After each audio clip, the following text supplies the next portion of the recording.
Bem-vindo ao primeiro Congresso Brasileiro de Ayurveda Online, aberto e gratuito. Namastê. E aí, como é que a gente vai resolver essa questão de o que toma? É anticoncepcional? Vai usar camisinha? É feminina, é masculina? Vai usar DIU? Vai usar um treco que é uma barreira, que é tipo uma camisinha feminina, mas é diferente? Vai fazer na tabela? Vai tentar algum outro método? O que mais que falta? Injeção de hormônio também, né? Mas como é que a gente vai fazer para não engravidar no momento onde a gente não deseja? É claro que eu vou falar de acordo com a Ayurveda, né? Prestar atenção no assunto. Porque senão, de repente, você fala assim, ops, aconteceu. E agora? Que é uma frase que eu escuto com alguma grau de frequência, assim. Quando eu estava lá estudando com o Vasantulada, ele estava contando algumas histórias sobre isso. E aí ele falou que na Índia existe um chá que é um chá abortivo seguro.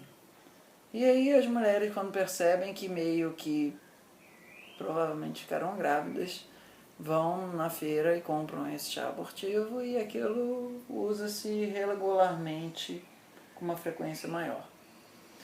Ele me contou até, foi engraçado, que ele falou assim, quando pede esse chá, a pessoa que está vendendo já começa a rir da cara da pessoa, porque sabe que aquilo dali só pode ser meio que usado naquele sentido. Porém, isso não é muito coerente com a ideia de que existe um processo de vida ali e deveria ser respeitado, certo? Então, ainda que haja um conhecimento ayurvédico sobre como gerar abortos, isso não é um conhecimento ayurvédico assim muito espiritualmente favorável à vida. Bom, outro aspecto interessante é a leitura do pulso. Estou primeiro falando do Ayurveda teórico, tá, gente? Depois a gente aterriza.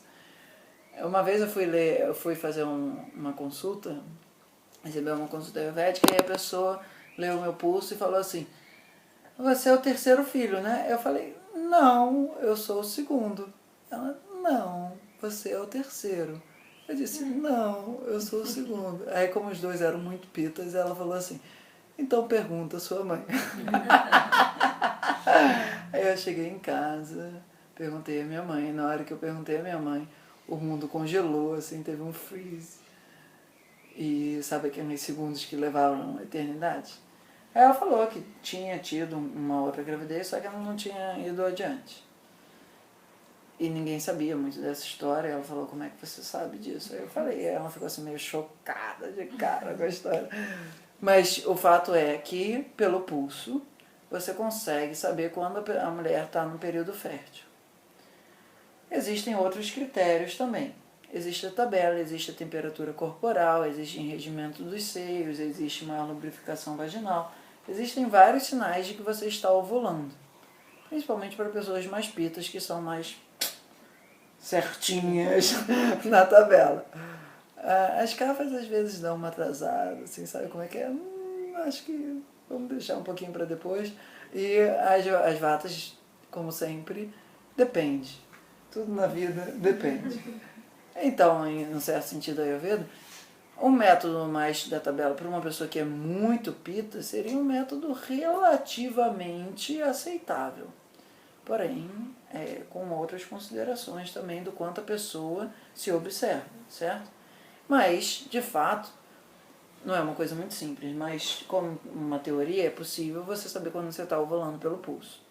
E esse talvez seja o método diagnóstico mais preciso que pode haver em termos de ovulação disponível fácil na nossa vida, desde que você pratique isso. Em termos energéticos, aí já não é só do Ayurveda, do Yoga também, você pode, aí agora a galera mais materialista vai começar a subir pelas paredes, você pode, através de práticas de pranayama e de meditação, regular o teu sistema endócrino e você simplesmente parar de ovular. E tal. Mas a ideia é o seguinte, existem conhecimentos dentro do Ayurveda, Tantra e Yoga que sabem como estimular e como suprimir isso através de influência sobre o seu processo bioelétrico. É claro que isso está fora de cogitação para uma parcela 99,9% da população, mas existe. Não é só porque não está muito fácil disponível na prateleira, não quer dizer que é inexistente. Um outro aspecto é você entrar com, ainda dentro do Ayurveda, assim, mais nonsense. É você entrar com anticonceptivos vaginais ayurvédicos. Você usar o conhecimento de erva para destruir o espermatozoide e ai dele se ele entrar lá dentro. Mas assim, esse é um conhecimento que é um conhecimento com todos os métodos anticonceptivos, né, contraconceptivos, que estão sujeitos a dar errado. Certo? Então não existe nenhum método absolutamente seguro de não haver concepção, inclusive não ter relação sexual. Há registros culturais de que isso já aconteceu, certo? Tudo bem que não foi com uma frequência muito grande.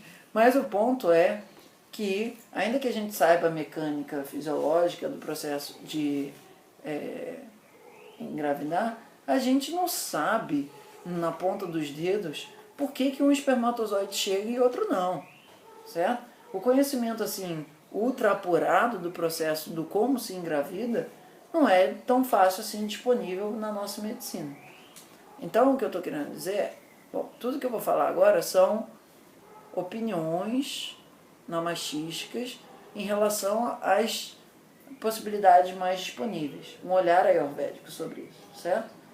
A primeira, camisinha, que é a mais comum, pelo menos aqui no Brasil, a camisinha masculina.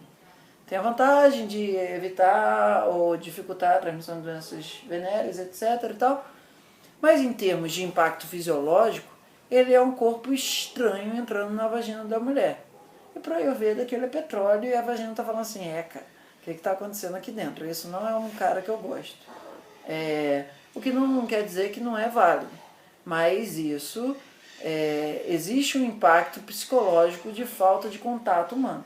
Então, eventualmente, se a pessoa for muito certinha na tabela, etc. e tal, aprender a olhar um pouco o pulso que ele ter alguma outra relação nos períodos de borda da tabela, não é um negócio tão errado assim.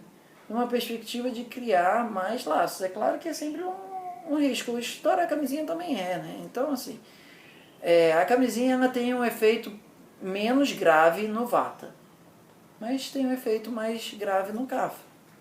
Existe uma química que acontece quando a ejaculação entra dentro do canal vaginal. Aquilo gera um efeito psicológico, mas muitas vezes o efeito psicológico é menos importante do que do tipo, engravidei, e agora, certo? O outro é camisinha feminina. A camisinha feminina, em termos de impacto do contato do material, é um pouco mais grave porque fica ali dentro. Mas também é super útil. Eu não vou entrar nas questões do que a nossa medicina diz sobre isso, porque isso basta você acessar a internet e ver isso. Eu estou querendo dar um olhar do que na perspectiva ayurvédica isso implica, certo? Bom, existe um outro tampão também que fica no colo do útero. Não é muito fácil de encontrar, acho que aqui no Brasil nem se encontra. Assim, você tem que... Eu pesquisei lá nos Estados Unidos e mesmo assim não foi uma coisa tão fácil de achar, mas pelo menos nos Estados Unidos você consegue comprar na internet, que é como se fosse uma camisinha feminina no colo do útero, que tem mais ou menos a ideia, em um certo sentido, do DIU, que é evitar que a galera entre para dentro do útero, certo? A perspectiva do Ayurveda, do DIU, tem uma certa vantagem de não influenciar no sistema endócrino, na regulação hormonal de uma maneira tão drástica. Ou seja, nesse sentido agravaria menos o vata. Porém, ele é um eterno corpo estranho ali, que muitas vezes pode agravar o pita pela natureza do material, mas ele também, em um certo sentido, por ficar 5 anos ali, poderia danificar o útero, eu sei e tal, mas na perspectiva da Ayurveda, a chance do corpo se acostumar com aquilo é maior. Então, em termos de custo-benefício, se a implementação do DIU for uma coisa relativamente recomendada pela ginecologista, etc. e tal, ela teria uma relação de ganho e perda talvez a mais ayurvédica de todas. Porque o impacto ayurvédico dela é baixo e o ganho ayurvédico dela é alto. Aí tem as diferentes formas de manipulação hormonal, que hoje em dia tem algum grau de segurança assim, bastante tranquila. O problema são essas histórias de você ficar tomando pílula atrás de pílula, emendando uma menstruação na outra. Isso para a Ayurveda, como está lá no Ayurveda em Mulheres, é uma grande processo, vou dizer de uma maneira bastante assim, eu não quero isso, não, Esther, socorro. É uma ótima forma de você envelhecer rápido. Pronto, nenhuma mulher agora, todo mundo se coçou e tal. Pro Ayurveda, você emendar uma pílula na outra é uma coisa muito complicada. E todos aqueles distúrbios, mas porque a minha menstruação é muito forte, porque eu fico com muita dor de cabeça, porque eu fico sem conseguir trabalhar, não sei o quê, pode ser cuidado de uma maneira mais inteligente do que ficar acumulando todos esses processos para a sua bomba atômica menopáusica, certo?